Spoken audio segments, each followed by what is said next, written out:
Muito bem, você que nos acompanha na página Estação da Luz Espírita, queremos lhe convidar para mais uma retransmissão de uma palestra muito interessante de Rossandro Kingsley, Pacificando o Lar, Gerenciando Afetos. Transmissão pela TV 7, no dia 1º de novembro de 2018, uma realização da União Fraternal Espírita. É um trabalho muitíssimo interessante que você não pode perder. E aí queremos agradecer aos milhares de irmãos que têm nos acompanhado nesta página, com o objetivo de reunirmos aqui materiais que estão disponibilizados em PDFs, assim como livros, textos diversos, palestras, entrevistas e etc. Nós reunimos aqui na página para lhe proporcionar a facilidade de encontrar aqui materiais para estudo, pesquisa e o seu deleite. Queremos agradecer e lhe convido a irmos agora para a palestra. Muito obrigado.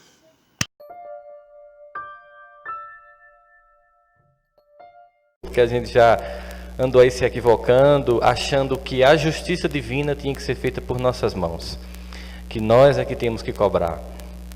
E todo o drama humano, toda a dificuldade humana, ela está nas nossas incompetências nas relações familiares. Tudo. A guerra é o resultado de um conjunto de famílias desfeitas que geram uma nação incompetente e que vê na outra o inimigo a ser atacado. É assim que funciona. Você admira uma sociedade como a americana, eles são muito admiráveis. Eles construíram algo fantástico. Qualquer oportunidade que a gente tem de ir lá percebe isso. Mas eles estão longe de ter famílias como nós temos. A unidade que nós temos, o carinho que nós temos e o afeto que nós temos. A maior contribuição que nós vamos dar ao mundo é a contribuição do respeito. Isso não significa dizer que nós não somos um país cheio de dificuldades e de deficiências, mas nós temos muito para ensinar. E esse aprendizado se dá sobretudo quando nós entendemos a família como um laboratório e como um lugar de esperança. A gente viu aqui nessa pequena esquete o ciclo, né? Em que aquele que foi abortado volta como neto para ser compensado e amado, porque aí a avó mima demais, né? Aí já ama para compensar, estraga. E o papel que cada um ocupa na economia familiar. Eu fiquei imaginando, como é que eu posso falar dessa temática hoje? Eu imaginei assim, o papel que cada um de nós ocupa. Nós, ora somos pais, ora somos filhos, ora somos marido, né? Aí você também é esposa. E então você tem um conjunto de papéis e a gente fica sempre se perguntando por que das dificuldades. Tem um discurso muito famoso do presidente John Kennedy, em que ele tem uma parte desse discurso, ela até hoje é traduzida e é muito famosa porque era um momento complicado em que as pessoas estavam cobrando dos Estados Unidos enquanto nação, como a gente cobra hoje do Brasil enquanto nação, né? A gente cobra segurança pública, a gente cobra melhor educação, a gente cobra uma estrutura de sociedade melhor, a gente cobra mais saúde. E aí naquele momento em que eles estavam passando por aquela cobrança que hoje a gente faz no Brasil, o presidente Kennedy, num discurso célebre, disse assim: não se pergunte o que você pode fazer pelo seu país, o que o seu país pode fazer por você, mas pergunta o que é que você pode fazer pelo seu país. Se a gente fosse pegar essa mesma ideia e trazer para a família, a gente veria a mesma problemática. A queixa que as pessoas têm de não se sentirem amadas, de não se sentirem queridas, de dizer que a mãe não dá atenção, que o pai não dá atenção, que o marido não é bom, que o filho não presta. E sempre a gente percebe nas pessoas, no ambiente familiar, a ideia de que eu queria que fizessem por mim, eu queria que me dessem atenção, eu queria que gostassem de mim, eu queria que me amassem. E aí essa pergunta é sempre uma pergunta infantil, porque a gente está sempre atribuindo ao outro da família a culpa por nossa infelicidade. A gente está sempre querendo que os outros façam alguma coisa para só depois a gente fazer. E a gente poderia então mudar essa perspectiva fazendo uma pergunta relacionada ao discurso de Kennedy com a família. Não pergunte o que é que a família tem que fazer por você. Pergunte o que você pode e o que você tem feito por sua família. Porque é sempre muito fácil encontrar acusadores, né? Culpados. É sempre cômodo, inclusive. Quantas pessoas não acontecem, não melhoram de vida, porque sempre tem alguém para culpar. Um pai que não amou, um pai alcoólatra, uma mãe que não educou como deveria. Sempre culpando os outros por ineficiências que já são nossas. E é interessante que quanto mais você não gosta de alguém da sua família, mais você fica completamente igual a essa pessoa. É impressionante. Porque vê uma coisa que irrita muito meus pacientes, é depois de 1 ano de terapia, a pessoa se queixando de uma mãe e de um pai, e eu dizia assim, mas como você é uma cópia dessa pessoa? Eu vejo a hora o paciente nunca mais voltar. Porque é pior do que chamar o pior palavrão. Dizer que aquela pessoa que, na perspectiva dela, é a causadora de sua infelicidade, você se tornou igual a ela. E por que isso acontece? Para que a gente possa resolver. O que é reencarnar? O que é voltar ao cenário da Terra? São oportunidades repetidas que Deus nos dá para que a gente possa resolver aquilo que não foi resolvido. Então aquela ideia de esse negócio aqui na minha família eu vou deixar para a próxima, a gente já deixou nas próximas. A gente já nasceu porque já deixou nas outras. E não vamos esquecer que tem coisas que a gente ainda tem que resolver nas outras, porque a misericórdia divina é assim. Às vezes a gente vem numa encarnação, faz tanta coisa errada que bota 10, 20, 30 para ir pagando. Ou vocês acham que uma pessoa, por exemplo, que torturou, que matou, que violentou, que estuprou, na outra encarnação ela paga tudo de uma vez? Ela não suportaria. Aliás, Elias, no Velho Testamento, o profeta Elias já dizia, não fosse as misericórdias de Deus que se renovam todos os dias, e se fosse se cobrar sobre nós exatamente o que devemos, seríamos destruídos e consumidos pelo fogo. Mas Deus é misericordioso. A gente erra muito e aí Ele parcela. Veja o encantamento que as pessoas têm quando elas vão e compram uma TV bem grande em 24 prestações. Você não pode comprar à vista e não tem paciência de esperar, porque quando você for comprar daqui a 2 anos, quando você juntou, aquele modelo nem existe mais. Aí você vai numa loja, eles vão ter um lucro em cima disso, mas eles deixam você pegar a TV para casa. Se a gente se alega com uma coisinha besta dessa, imagina o que é a misericórdia de Deus nos permitindo voltar ao cenário terrestre para reconfigurar as relações, para construir novos papéis. Na leitura que Roberta fez, ela fez uma leitura em que uma das mensagens iniciais era a ideia de pessoas que têm um papel de santos nos ambientes que frequentam e em casa são déspotas. Isso também acontece, né? Você chega lá fora, todo mundo é muito amável, é muito fácil nos chamarmos aqui de irmãos, né? À noite na quinta-feira é uma convivência de 1h30, dá para chamar de irmão. Morou junto, o negócio já complica, né? As doçuras vão se perdendo. E quando a gente percebe as famílias que entram em dificuldade, os casamentos que entram em dificuldade, que geralmente terminam gerando uma dificuldade na família toda, a gente vai percebendo que é a incapacidade de cultivar pequenos gestos de doçura. Você veja, por exemplo, a incapacidade que nós, homens, esqueçam que quem está falando é temos de entender a alma feminina. Às vezes, assim, você pensa que ela quer que você volte de uma viagem com um colar da Vivari, né? Que uma vez eu parei no Shopping Recife para ver a prestação de um colar e era bem baratinho. Era 12 prestação de 78 mil reais.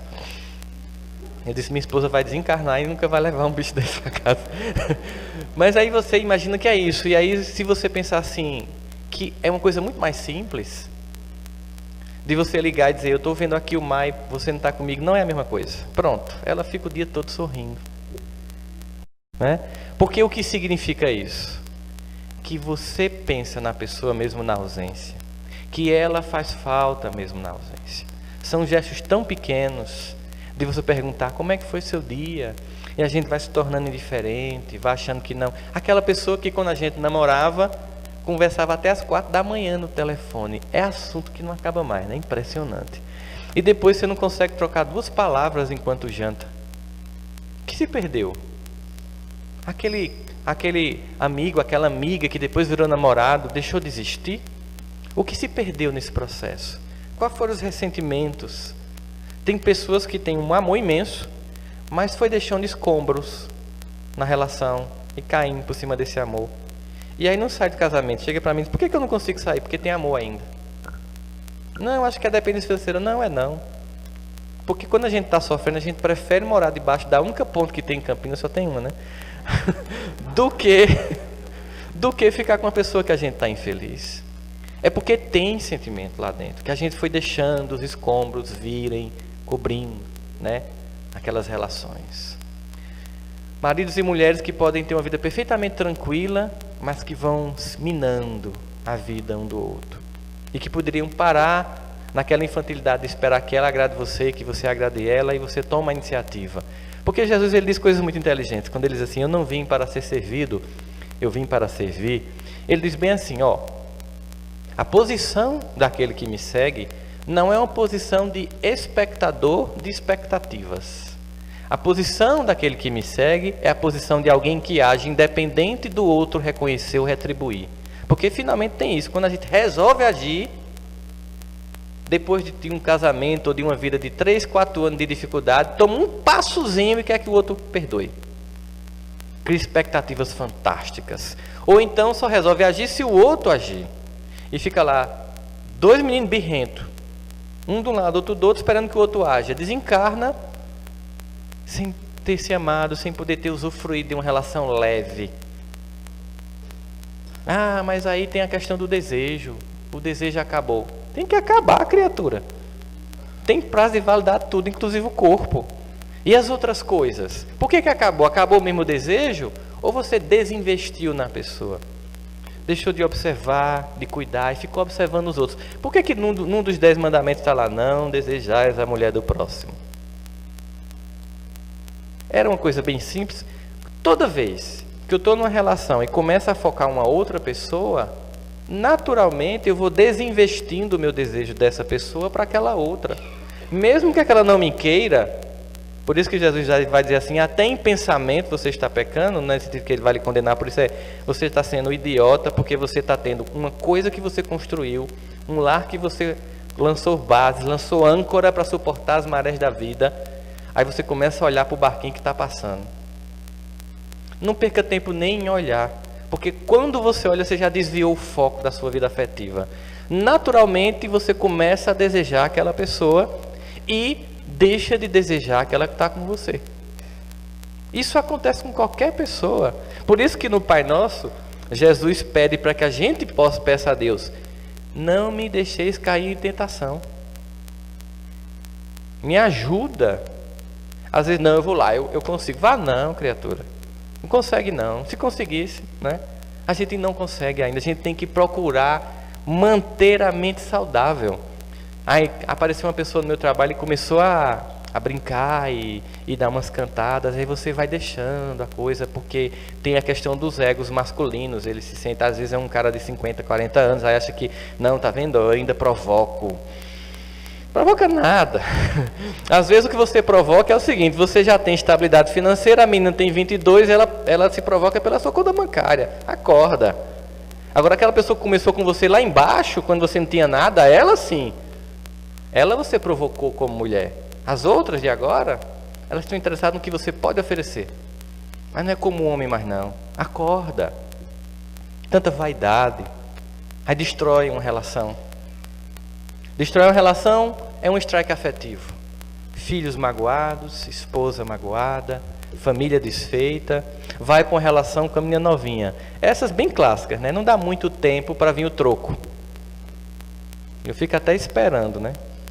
Porque depois o que você vê é que aquela mulher, e isso é muito claro, ela descobriu uma coisa, ela consegue viver sem você.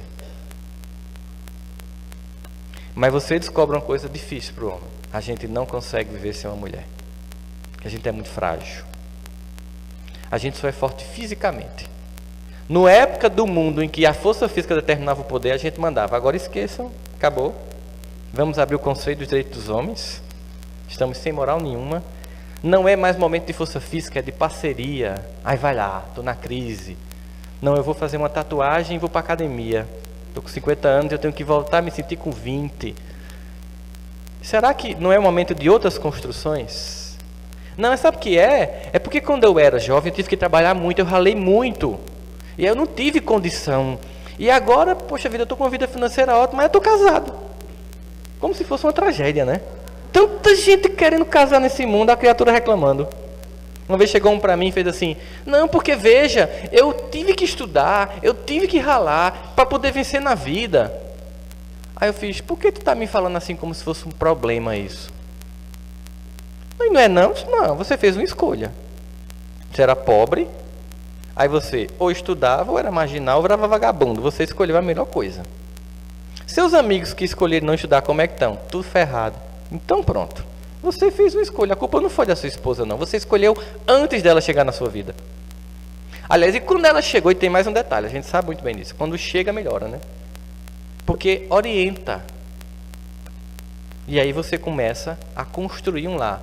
E depois vem uma crise e você quer ver a adolescência que não pôde ter na época errada e vem a tragédia. E desfaz um lar. Que infantilidade. Por outro lado, porque também os homens não são os únicos errados nessas histórias, a gente sabe que as mulheres também se equivocam, uma disputa. Toda essa discussão do feminino terminou ganhando uma conotação lamentavelmente equivocada.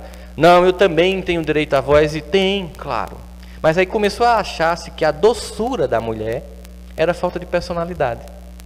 Quando, na verdade, a doçura da mulher é a arma que a mulher utiliza para dominar o casamento, deixando o homem pensar que ele que manda.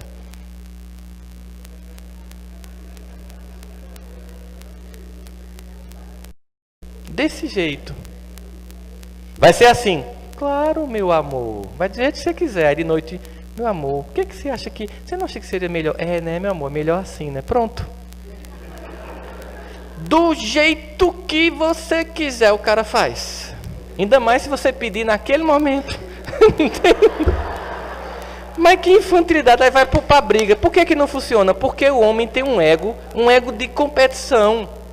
Se você chega e desafia, mesmo que você esteja certo, o ego masculino ele vai pro embate. E aí, não, eu tenho personalidade. Não é isso, personalidade. Isso é falta de inteligência, de gerenciamento de afetos.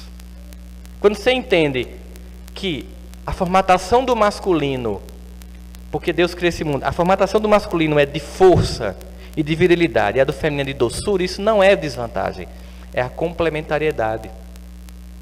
E muitas mulheres perderam a doçura. E aí a gente vê um monte de gente solitária.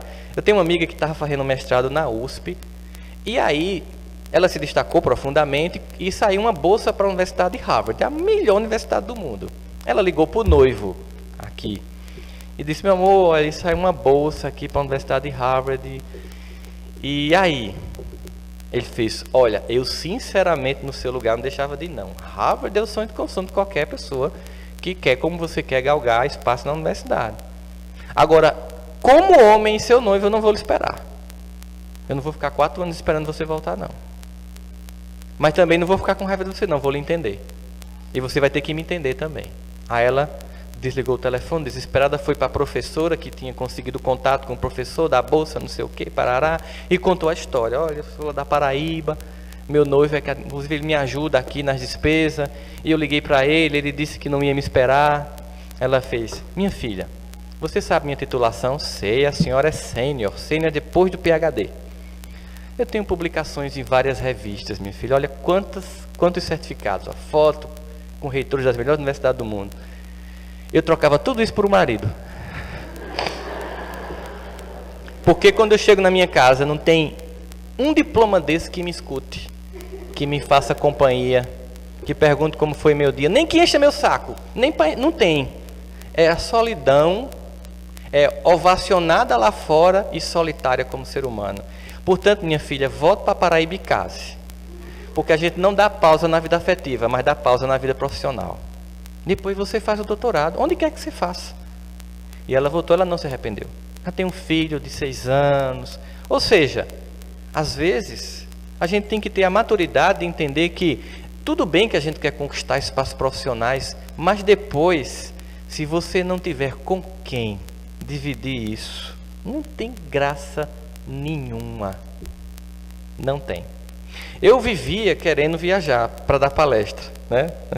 Eu, desde a adolescência, vejo essa cor na minha cabeça. Eu também faço profissionalmente em várias empresas. E agora eu não estou mais parando. E como é que tem sido meus domingos? Em aeroportos. Tem dia que dá uma deprê. Eu amanhã vou viajar para uma cidade no sul do Pará, em que eu vou levar 23 horas para chegar de avião. Você vai e volta para Paris em 23 horas. Vou fazer uma palestra no sábado à tarde, mas só tem voo de volta no domingo. Eu chego em João Pessoa na segunda de 2 da manhã. São escolhas que a gente faz. Aí eu digo, eu tenho que repensar isso, porque não é bom ficar o final de semana sem minha esposa perto de mim. o telefone não substitui. Não cola. Você imaginou eu em Canaã, né? Canaã dos Carajás é o nome da cidade. Canaã dos Carajás, domingo ouvindo Faustão sozinho. Se eu não fosse espírita, eu pulava no rio. São escolhas que a gente faz. Por quê? Porque o interessante é voltar para casa. O interessante é aquela pessoa dizer que está com saudade. É aquela pessoa dizer para você que não consegue dormir porque quando você não está na cama gera um desequilíbrio energético, que você não dorme bem onde você está, outra pessoa não dorme bem onde ela está. É o desejo de voltar. Porque só tem sentido quando a gente tem como compartilhar. Papel de marido, papel de esposa, papel de filhos. Como se tornar alguém decente sem respeitar os pais? Como se tornar uma esposa ou um esposo capaz de convencer alguém que pode amar se você não respeita o pai e a mãe?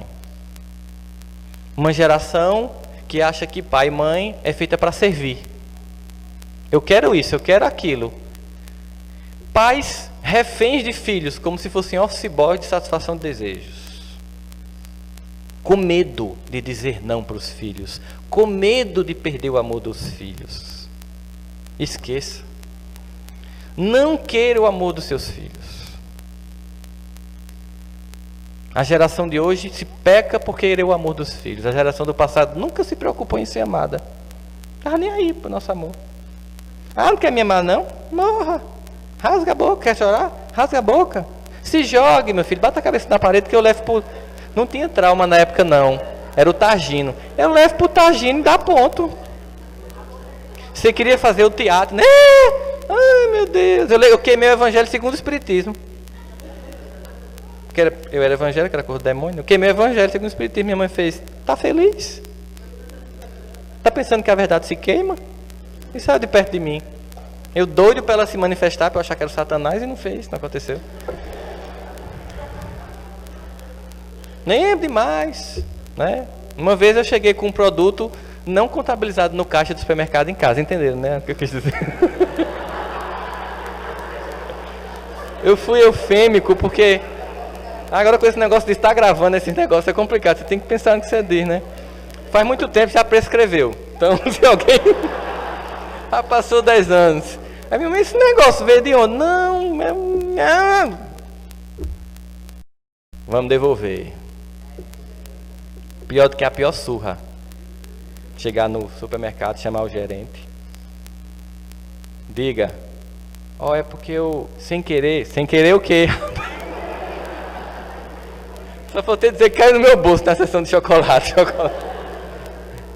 O gerente querendo rir, mas ficou sério, né? Porque sabia da importância daquele momento em que minha mãe não estava preocupada que eu fosse amá-la.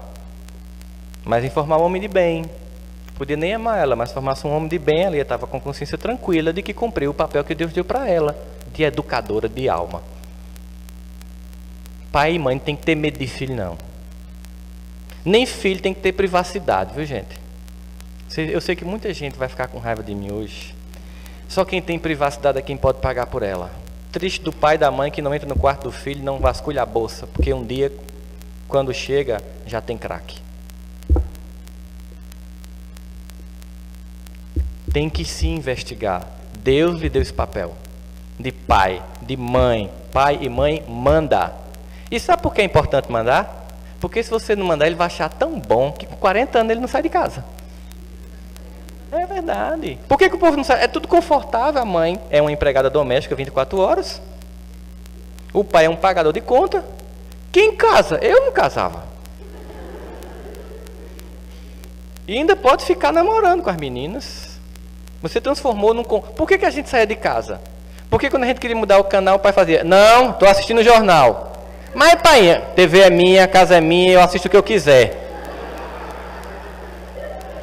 Entendeu? Aí você fazia, também um dia eu caso, compro minha TV, eu boto o que eu quiser. Aí sai de casa, criatura, só presta assim. É? Você facilitou, acaba não sai de casa não, meu irmão. Daqui a pouco você está pagando a conta dele, do filho dele, com 3 ou 4 mulheres diferentes. Deus me livre, acontece. Isso não é uma exceção, está virando regra.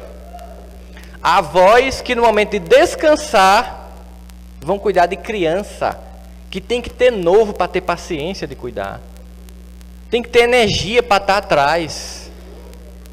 E aí quando você quer educar, aquele que não paga as contas, não, é meu filho, eu que educo. Como assim?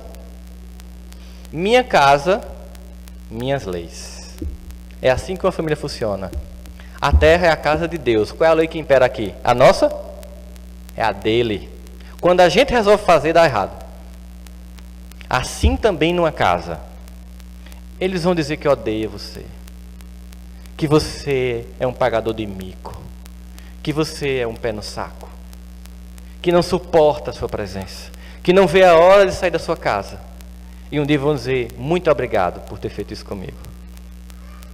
Então não queiram reconhecimento agora. Não é a hora do reconhecimento. É hora de educar, de se impor, de recuperar seu espaço. Se você já perdeu, você ainda paga a conta das coisas? Recupere. Eu chamo isso de reintegração de posse afetiva. Recupere o seu papel de pai e mãe. Você tem que pagar as contas? Recupere. Enquanto você pode, recupere. Vai ter inferno na casa? Vai. Não vai ser fácil. Um país que lhe invadiu, quando você vai recuperar o terreno, ele vai declarar guerra, mas depois você vai estabelecer a harmonia da hierarquia que é necessária para a ordenação psicológica de qualquer criatura. Saber que tem ordem no universo. Em Jó, naquela famosa história de Jó, no final, depois de passar todas aquelas arguras, dores, perder os filhos, tal, no final ele faz assim: por que eu posso reclamar se eu sei que toda a acusação está em mim? E isso acontece, a dor acontece, para que nós saibamos que há uma lei e há uma ordem no universo. Por que no Salmo 23, Davi, naquela belíssima oração, a mais bela oração do Velho Testamento, falando com Deus, diz: o Senhor é meu pastor, não me faltará. Olha assim, a figura do pastor, né? Meu pai, ele não me falta. Ele vai me fazer andar em pastos verdejantes. Não vai me faltar comida, não vai me faltar o básico. Vai refrigerar minha água em águas tranquilas. Também vai me dar o pão do Espírito, vai me consolar, vai dizer: tenha calma, você vai continuar, você vai vencer. Isso passa, eu já passei por isso.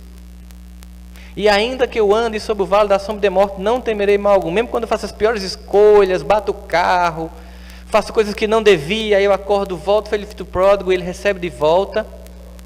Aí ele diz: porque a tua vara e o teu cajado me consolam. É a ordem. É isso que consola. Você não confia num pai vacilante.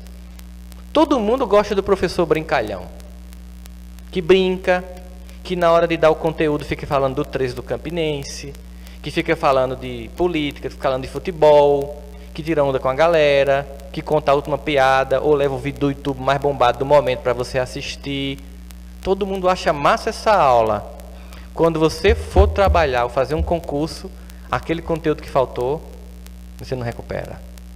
E aquele professor que faz o que tem que ser feito, que cobra o que tem que ser cobrado, que mostra o que tem que ser mostrado, todo mundo acha um saco. É aquele professor que quando é na sala o pessoal faz: vixi, não aguento ver esse professor. E na hora que a vida chama para o conhecimento está lá. E aí muitas vezes, assim, na vida enquanto professor, esse professor, graças ao Senhor, passei no concurso. Os melhores são os que cumprem o papel, os que fazem o que tem que ser feito, os que determinam respeito. A família, ela se orienta pelo respeito, pela norma. Quando a gente perde isso, perde tudo. Hoje, nós estamos num momento de crise. Os pais não sabem educar, os filhos não respeitam os pais. Temos violência urbana campeando em todo o Brasil, inclusive em Campina. E quando você vai para os criminosos, que classicamente no passado, de 20 anos atrás, eram pessoas muito miseráveis que estavam no mundo do crime, ou por causa de droga realmente pesada, ou porque queria comer, são filhos da classe média. Deseducados. Que não receberam conduta dos seus pais e suas mães. E aí nós somos como os talentos, os filhos são como os talentos, que Deus quer ver multiplicado. Na conjugação da família, quando cada um ocupa o seu papel, todo mundo se sente tranquilo. Quando cada um cumpre o papel que tem que cumprir, todo mundo se sente tranquilo. E aí nós temos uma segunda família, que é aquele ambiente em que a gente vai trabalhar, e que se a gente tem problemas em casa, a gente tem uma tendência natural a reproduzir os conflitos de casa na família, lá no trabalho. A gente vai reproduzir os conflitos de casa no ambiente religioso que a gente faz parte. Mas o importante é continuar junto. É não desistir. Às vezes vai ser difícil. Tem umas criaturinhas que encarnam na família da gente que só a misericórdia divina para explicar depois. Mas certamente não estão por acaso. Elas estão lá primeiro porque elas testam os limites de nossa paciência e nossa tolerância. Isso é como num grupo. Aí você vai a um grupo de estudo, tem gente que discorda de tudo, né? Ai do grupo que não tem quem discorde. Ai do grupo que só tem quem concorde. Como é que você vai crescer? Se você não permite a opinião do outro, ver o lado do outro e começar a ver um novo panorama. É nesse contexto que nós temos uma família. Para que a gente faça experiências de construção da personalidade, de correções dos ambientes anteriores. Eu lembro de uma mãe que me contou uma vez, eu fui fazer uma palestra para evangelizadores infantis. Ela disse, antes de vir para aqui, eu até já contei essa história aqui, vou contar para reforçar. Ela me disse, antes de eu vir para aqui hoje, eu liguei para o meu filho perguntando se eu tinha feito certo, porque eu levava ele para a evangelização à força. Eu sou completamente favorável que a gente leve os filhos da gente para as religiões, mesmo que ele não queira. A gente não leva para o colégio, mesmo quando ele não quer. A gente não bota para dormir, mesmo quando ele não quer. Tudo a gente faz, mesmo que ele não queira, menos oferecer Deus, que é o mais importante. Porque se tudo faltar, ele tendo Deus no coração, ele vai suportar tudo e se recuperar. E aí ela me disse, e você me disse hoje de manhã que era para levar o filho mesmo que ele não quisesse. Eu digo e reforço, continuo dizendo. E aí eu liguei para o meu filho para perguntar se eu estava certa de ter feito isso a vida toda com ele. Porque esse meu filho, quando nasceu, era uma criança muito estranha, não sei o que, começou a contar a história desse filho, que e lá para frente, aí eu liguei para minha filha, comecei a perguntar a ela se eu tinha feito certo em ela ter vindo à força para a evangelização. Aí eu fiquei na minha cabeça, oxe, era um filho, agora virou uma filha, que negócio estranho é esse? Era um travesti. E ele disse, hoje ele é um travesti na Espanha, e eu perguntei para ele, eu fiz certo? Ele disse, mamãe, sim. Porque a senhora sabe que eu não sou uma pessoa boa. A senhora sabe disso. Mas eu seria muito pior se eu não tivesse ido para a evangelização. Porque tem hora que eu estou aqui, mãe, com vontade de matar o povo. De ódio. Aí eu lembro do Umbral, de André Luiz, aí eu desisto. Veja, essa mãe, ela cumpriu a tarefa, não foi de transformar aquele espírito. Foi de diminuir o nível de equívoco. Qualquer contribuição que a gente possa dar na educação dos filhos é bem-vinda. O que vocês viram aqui, nessa representação belíssima, você está de parabéns, Deus lhe abençoe, né? Essa representação belíssima que o momento mais bonito não foi a reunião da família, foi o resgate. Uma única criatura resgatada é festa nos céus. Uma única. A gente fica preocupado, Deus está lá querendo pegar alma por alma, bem lentamente, porque Ele criou o mundo eterno. E nenhum rebanho, nenhuma ovelha do seu rebanho vai se perder. Uma a uma. Hoje, quando eu faço o evangelho na minha casa, eu convido os obsessores. Primeiro porque eles vão mesmo, então não tem o que fazer, né? Só que eu convido porque eu digo assim, meu irmão, eu não lembro o que eu fiz para você. Eu sei que eu me equivoquei. Se você está aqui é porque eu me equivoquei. Mas eu sei que você sofre mais do que eu. Talvez eu não tenha conseguido lhe convencer ainda de minha mudança. Talvez nem eu tenha me convencido de minha mudança, mas eu estou tentando. Então venha comigo, porque eu estou tentando aqui, ó, tentando seguir isso que eu leio. Às vezes cai a mesma mensagem, 3, 4 evangelhos seguidos. Acho que o evangelho está quebrado. Aí eu pego o outro. Aí abre, é a mesma coisa. Não, esse evangelho está viciado. Aí eu vou e boto um negócio, um marca-texto assim. Aí abre a mesma mensagem. Aí está faltando dizer, é para tu mesmo, criatura, entende? E eu convido para participar, porque se ali está a fonte em Jesus, no seu evangelho, o caminho da minha renovação está dele, está de todos nós. E o evangelho é o caminho da harmonia, da pacificação e da convivência familiar e da fraternidade universal, que só vai ser vivenciada quando a família funcionar plenamente. Porque a fraternidade universal é a família universal. E quando todas as famílias forem funcionais, naturalmente nós veremos uma fraternidade universal. Porque Deus nos criou para um dia, no nosso projeto evolutivo, a gente abrir a porta, passar um estranho e sentir por ele o mesmo amor que sente pela mãe. Imagina que lugar maravilhoso é esse. Em que o amor ele se expande para todas as criaturas sem que elas tenham que ter feito alguma coisa para a gente, sem que seja uma troquinha infantil. Não, é simplesmente tão natural quanto respirar, amar as pessoas. Enquanto nós insistimos em não fazer isso, a gente sofre. E esse sofrimento não é provocado por Deus, é por nossas escolhas. Ele acontece para que a nossa alma se alerte, para que a gente baixe a guarda, baixe a crista, se humilde e perceba que nós só somos o que somos. Nenhum de nós é isso. Nós só somos o que somos pelo resultado de muitos amores. Amor de mãe, amor de pai, amor de avó. Amor com limites. Não são de seres perfeitos e angélicos. Amor das pessoas que nos amaram como elas podiam. As dificuldades que nós passamos na infância eram necessárias para lapidar o nosso espírito. Todas. Amor das pessoas. Amor de professores. Muitos dos quais nos ensinaram sem nenhuma condição salarial ou de estrutura, mas estavam lá para educar.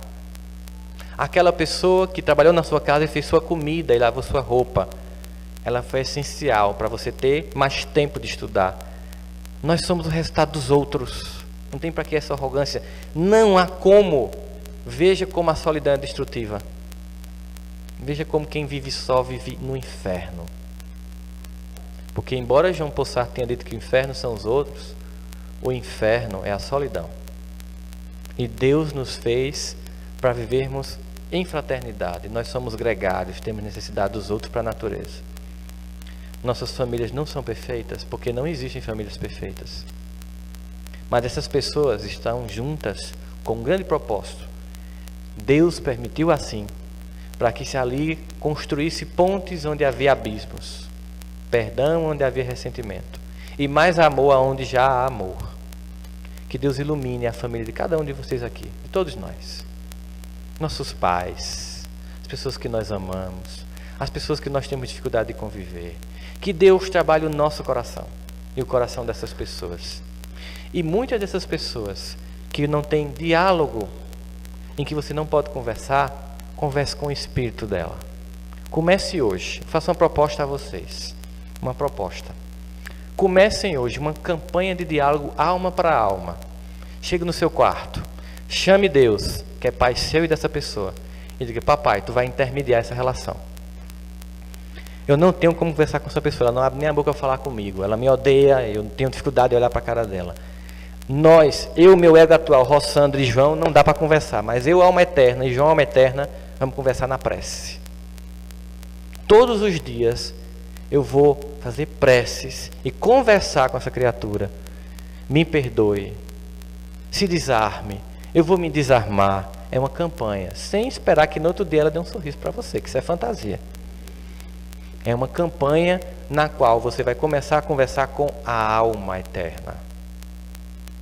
Porque vai se encontrar um dia, se você puder antecipar, melhor ainda. Não conversa com ela ainda, vai desarmando lá em cima. Desarmar ela e desarma você. Uma conversa. Às vezes é um filho. Quando ele estiver dormindo, senta do lado dele e conversa. Me baixinho: meu filho, nada do que eu faço é para lhe destruir. Tudo é para o seu bem. Mesmo que às vezes eu não diga da melhor forma, o meu objetivo é o melhor. E vai fazendo prece, vai conversando com as pessoas, atingindo a alma delas. Oração consistente, persistente, disciplinada, falando alma a alma. Quando você pensa que não, aquela pessoa começa a ficar mais leve, ela começa a olhar para você com mais leveza. Você começa a ver que não tem mais aquela nuvem de ressentimento, que não tem mais um rosto enrijecido, ainda não tem diálogo, mas você começa a ver o poder do amor, sem fantasias. Façam o seguinte: escolham uma pessoa que você tem dificuldade e façam um trabalho de prece até o dia 31 de dezembro de 2013.